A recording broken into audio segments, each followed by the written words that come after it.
Kwento, ang isla ng mga lihim. Sa gitna ng malawak na dagat ng Pilipinas, may isang isla na bihirang mapuntahan ng tao. Hindi lamang ito isang pulo, kundi isang tahimik na taguan ng mga sinaunang kaalaman at lihim ng kalikasan. Ang mga bato rito ay may mga ukit na tila mga simbolo ng isang matandang sibilisasyon, habang ang mga punong kahoy ay naglalaman ng enerhiyang nagbibigay buhay sa paligid. Sinasabing ang isla na ito ay tahanan ng mga espiritu ng mga ninuno na nagbabantay sa mga lihim na nagmumula pa sa panahon ng Atlantis. Ang mga hangin dito ay may dalang mga kwento ng nakaraan, naghihinay na naghihintay lamang na muling marinig at maunawaan ng mga pusong handang makinig.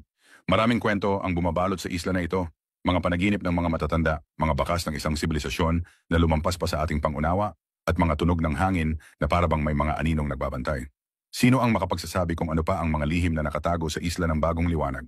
Marahil ito ang susi sa muling paggising ng ating mga ugat at diwa. Sa paglakbay mo patungo sa isla, matutuklasan mo ang mga sagot na matagal nang nawala at mararamdaman mo ang koneksyon mo sa mga ugat ng lupa at kalangitan.